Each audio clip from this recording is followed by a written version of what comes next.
prepare seu coração para ouvir a história desse inconformado e revolucionário companheiro.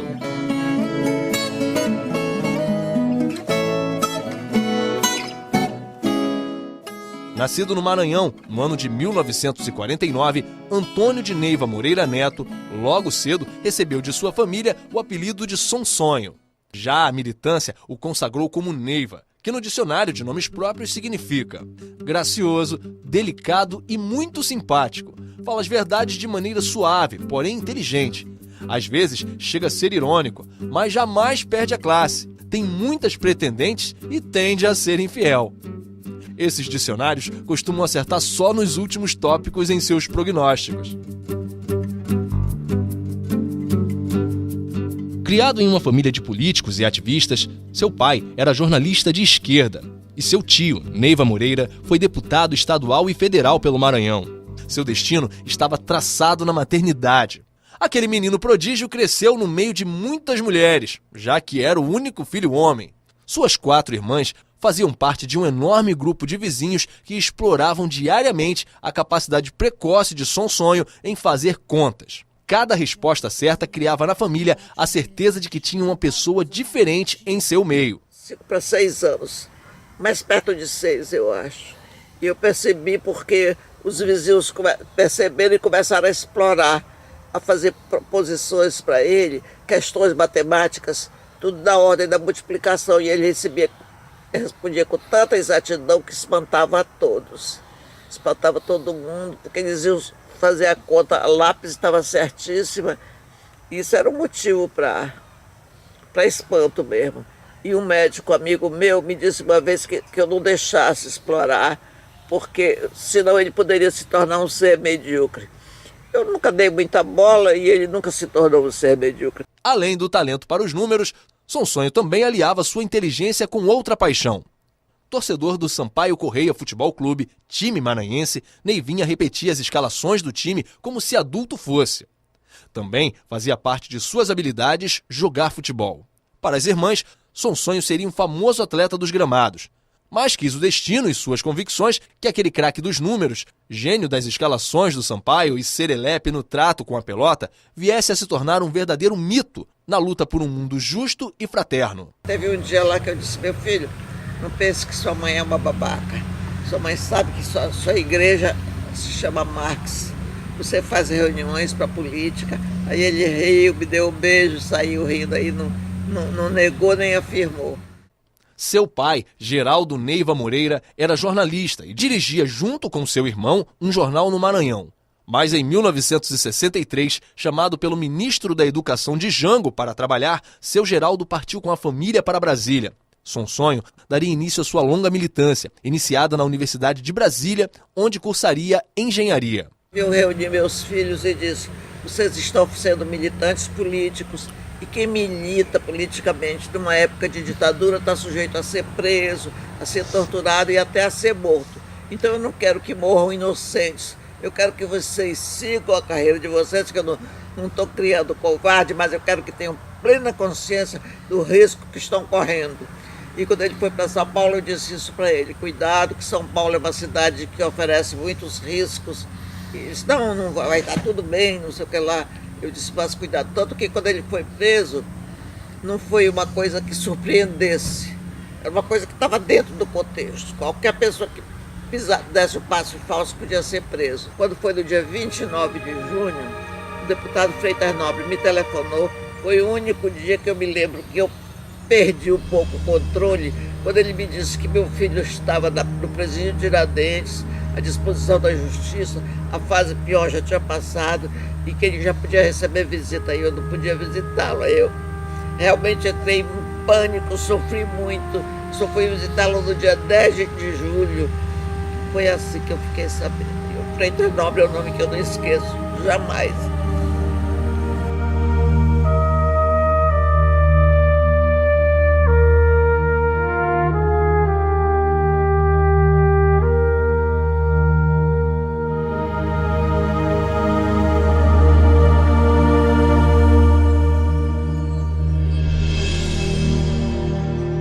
Ele desceu do carro lá da perua da polícia Ele subiu algemado no braço de um policial ou de outro, preso, não sei, e subiu a escadaria lá do prédio e passou. Eu joguei o beiju para eles, passaram lá para o outro lado. Porque quando eles chegavam aqui na sala do julgamento, quando eles iam ser ouvidos,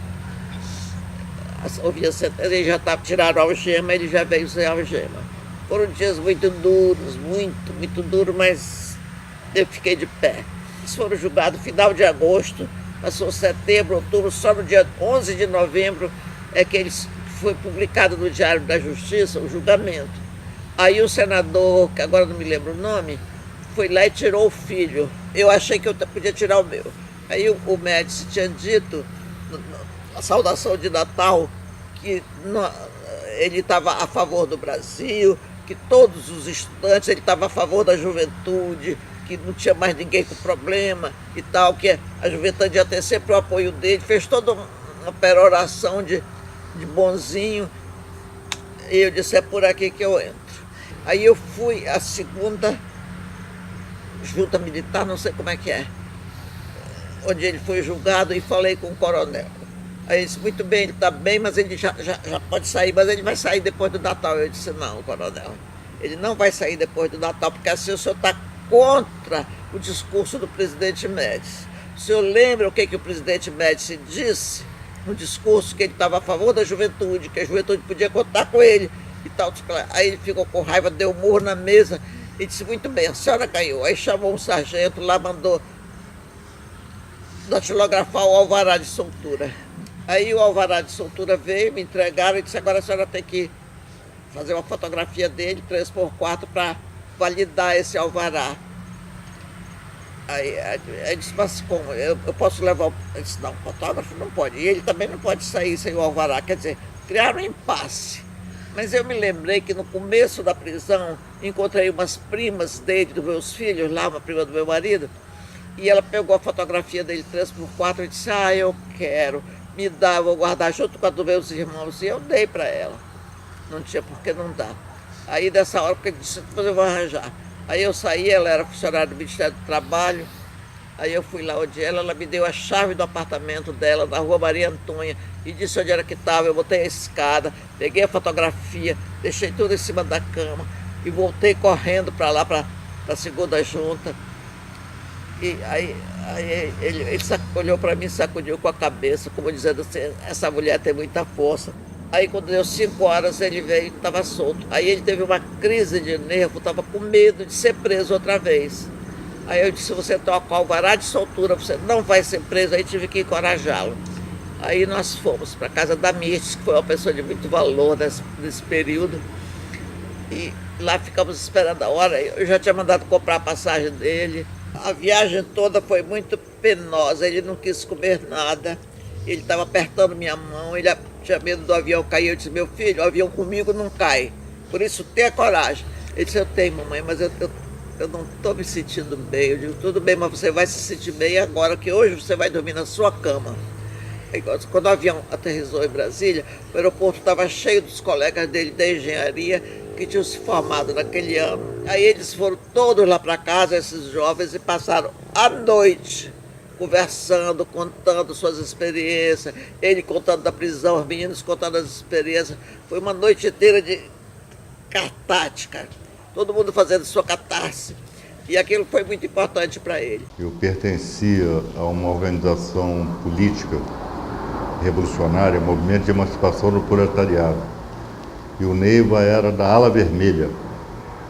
E essas duas organizações se fundiram, dando origem ao MCR, Movimento Comunista Revolucionário. E foi ali, naquele processo de fusão entre as duas organizações, que eu conheci o Neiva. E a partir dali consolidamos uma grande amizade, né? No plano pessoal e no plano da política. Neiva era uma pessoa que eu sempre recorria para saber a opinião, para pedir conselhos, né? Ele foi muito importante na decisão de eu me candidatar a deputado federal. Houve um momento que eu havia decidido não ser mais candidato, né? E o Neiva me convenceu do contrário. No Rio de Janeiro, Neiva passa no vestibular de Economia da UFRJ e começa sua vida na cidade que iria viver para sempre. Trabalhou como economista na Associação Comercial do Rio de Janeiro e como professor de matemática em cursinhos. E como militante, ajudou nas campanhas eleitorais de Lisânias Maciel, em 1974, Antônio Carlos, o Tunico, em 1976 e Raimundo Oliveira, em 1978. Em 1980, ajudou a fundar o PT, seu partido até morrer. É importante a firmeza do Neiva. É uma coisa... Porque você tem que guerrear. E depois na guerra tem que se comportar como na guerra. E o Neiva não vacilava na guerra, o que é uma questão importante. Ele era um sujeito que travava a luta política de forma muito dura. Mas em compensação era de uma generosidade que eu acho que a esquerda brasileira vai se ressentir por muitos e muitos anos. Ao mesmo tempo que ele travava um combate duro, ríspido, em defesa das suas posições políticas, em defesa daquilo que ele acreditava que era melhor para o povo brasileiro, já no dia seguinte o Neiva esquecia completamente desses arranca-rabos e tratava seus companheiros e amigos com aquele jeito carinhoso e generoso que eram dois traços importantes da sua personalidade. Também nesse período, Neiva constituiu família. Casado com Sandra Neiva em 1976, nasce seu primeiro filho, Álvaro de Souza Neiva Moreira.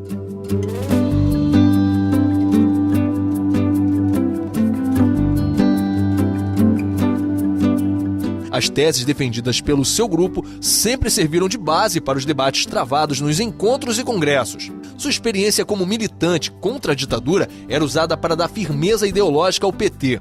Era uma pessoa que conseguiu, nas suas relações dentro do PT, cultivar ao longo dos anos uma imagem de uma pessoa muito determinada, muito séria, muito, pessoa com quem a gente podia tratar e combinar as coisas no PT que depois seriam cumpridas. E ele acabou sendo aquela pessoa que, de alguma forma, nos ajudou a atravessar um momento muito difícil do PT aqui do Rio de Janeiro. O PT viveu, a partir de 2005, momentos de muita dificuldade política e o Neiva foi determinante para que a gente pudesse sustentar o PT aqui no estado do Rio de Janeiro. Por isso, eu acho que ele acumulou o respeito da companheirada do PT, da militância do PT, pela sua trajetória política, mas também pela sua sensibilidade humana, né? Durante 11 anos, Neiva fica casado com Moema. Tem mais 3 filhos, Martina, Vicente e Ana. Paixão pelo Flamengo, acalentada desde a infância de Sonsonho, aflora quando ele se aproxima do dia a dia do mais querido. Nesse período, ele divide sua militância com a convivência em família e os estádios de futebol. Ou no radinho de pilha, quando não podia assistir pessoalmente. O Neiva e eu sempre fomos militantes, sempre fomos pessoas envolvidas nas lutas sociais. Acabamos trilhando caminhos um pouco diferentes, o Neiva mais na militância política, organizada em partido, eu mais nos movimentos sociais, mas a gente sempre teve uma intensa colaboração. Então, uma colaboração que ia da política ao amor, aos filhos, né? Neiva era uma pessoa que vivia com a mesma intensidade todas essas coisas, certamente alguém aqui já disse que ele dizia que tinha 3 coisas na ordem do amor, a família, o Flamengo e a Revolução, não necessariamente nessa ordem, né? A gente viu mais de 1000 jogos do Flamengo junto, viajamos para vários países, para o jogo da Libertadores, fomos para Minas, fomos para muitos estádios em São Paulo. O meu primeiro jogo eu tinha 1 ano, todas as crianças da minha família vão ver o jogo do Flamengo com 1 ano. A gente entrava na época que era arquibancada no Maracanã, 150 mil pessoas. Às vezes eu não encontrava o Neiva, eu falei, ué, cadê o Neiva? O Neiva não estava aqui e tal. Aí alguém falava assim, olha lá embaixo. E ele estava na antiga Geral. Ele às vezes ainda existia Geral, Maracanã hoje não tem mais. Mas existia Geral, você às vezes olhava, estava lá o Neiva. Eu me lembro até de um episódio engraçado, como outros que a gente presencia no Maracanã, que alguém falou, e o Neiva hoje não veio. Procura ele na Geral. E alguém falou, ih, cara, olha lá, tem um cara ali, olha lá. E o cara tá dando cambalhotas, feliz da vida que o Flamengo fez um gol. Quem era que estava dando cambalhotas? O nosso amigo Sonsonho, feliz da vida na arquibancada comemorando a vitória do Flamengo. Acho que a família, que nós tivemos um peso fundamental na vida do Neiva. E juntos a gente construiu uma relação de intenso amor. Ele era uma pessoa que fazia a revolução porque amava, que fazia a revolução porque acreditava, que fazia política porque acreditava que o mundo pode ser melhor. Com o passar do tempo, Neiva se consolida como uma liderança política nacional, sendo ouvido por todas as correntes partidárias nas decisões a serem tomadas. Identifica em Lindbergh Farias liderança estudantil no movimento dos Caras Pintadas, um quadro político a ser trabalhado. Neiva não vacila, ajuda a preparação e a articulação e depois coordena a campanha vitoriosa de Lindbergh para a Prefeitura de Nova Iguaçu. Aprendi imensamente com ele, por tudo, pela sabedoria dele, pela firmeza de posição, mas ao mesmo tempo a clareza e a inteligência para perceber as nuances, as possibilidades de mudança das relações. E uma pessoa que se preocupava muito em passar um aprendizado. Assim. Ele é uma pessoa que se preocupava muito em ensinar. Acho que isso era uma qualidade muito grande nele. Era uma pessoa que era um grande quadro político. O Vladimir sempre gostava de dizer, eu concordo com ele, que era o melhor quadro político do PT do Rio de Janeiro. Mas, ao mesmo tempo, é uma pessoa que tinha muita preocupação em formar quadros políticos. Eu até hoje eu não consegui assimilar bem. Eu não consigo falar do Neiva sem se emocionar, sem me emocionar.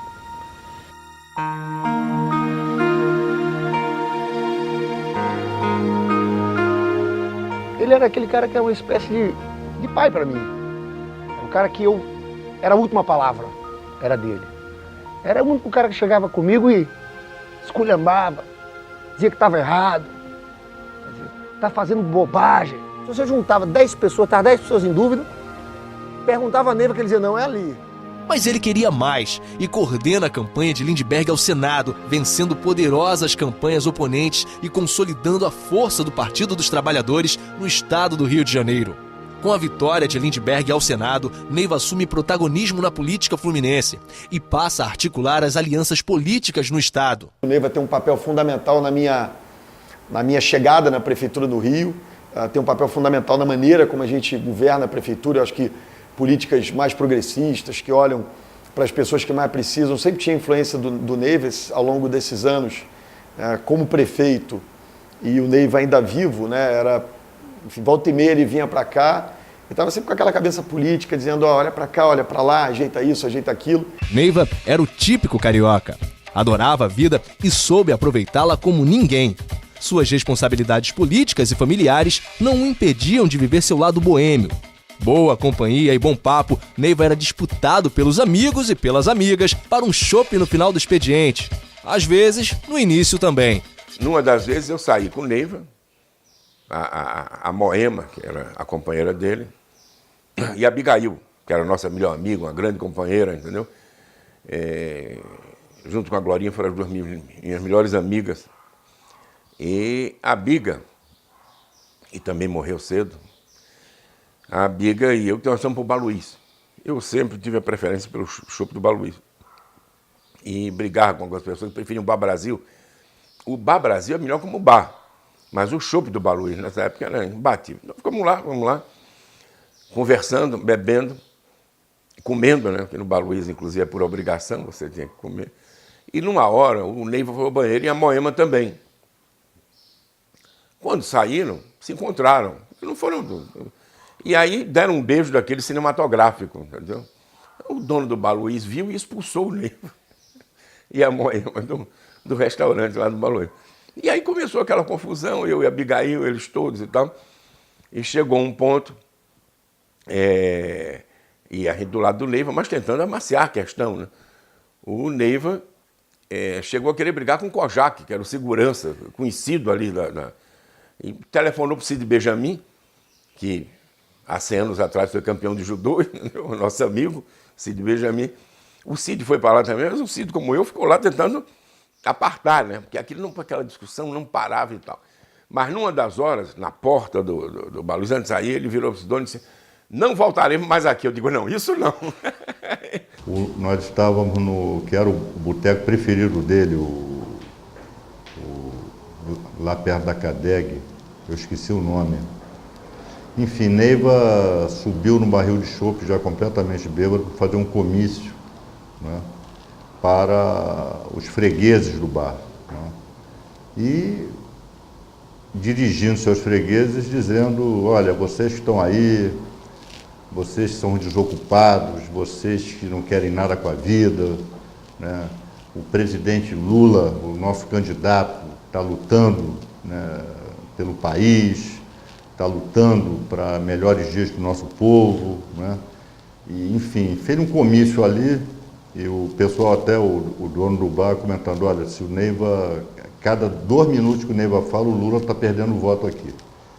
E na hora de descer, ele foi descer do barril, ele perdeu a perna de apoio e foi em cata, dando cavaca, caiu dentro do banheiro das mulheres, né, que eram aquelas portas de faroeste americano, de bar de faroeste americano, né, aquelas portas, caiu lá dentro e logo depois saiu de lá de bar de pancada das mulheres, achando que ele tinha invadido de sacanagem, né, e não porque... E teve que ser colocado dentro de um táxi, nós conseguimos evacuá-lo, né, do bar antes que as coisas se tornassem mais graves, né.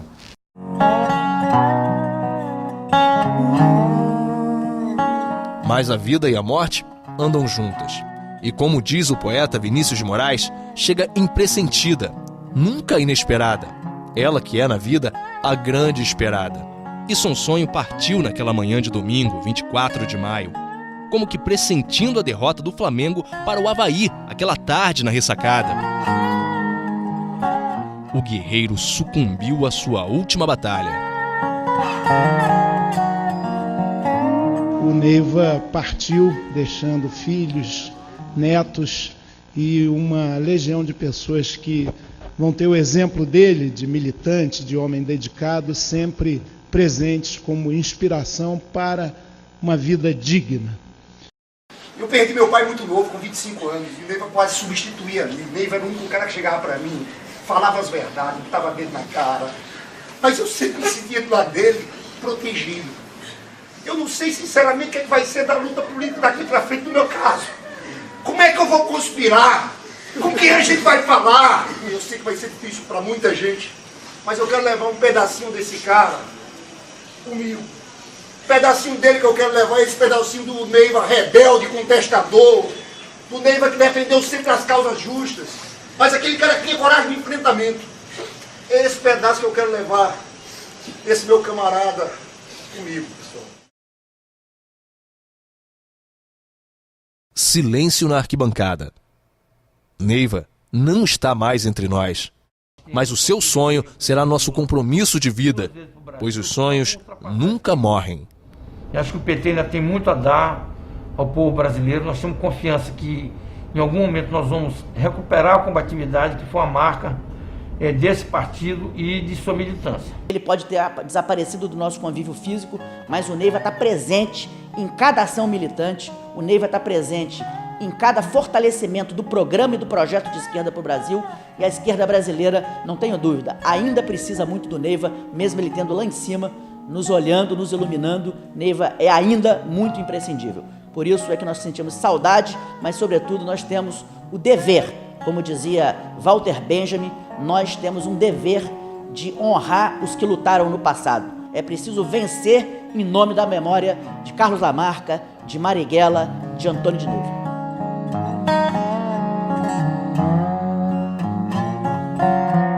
O Neiva era cerveja, chopp, o Bar Brasil, em todos os lugares aí. É um cara... O Neiva, no fundo, ele tem essa cara do Rio, né? Ele tem a cara do Rio. Ele é muito Rio de Janeiro. Muito Rio de Janeiro. Estou indo me sentar um pouco no jardim do Sonsonho, do meu filho. Me sentar aqui no jardim do meu filho é uma coisa muito boa.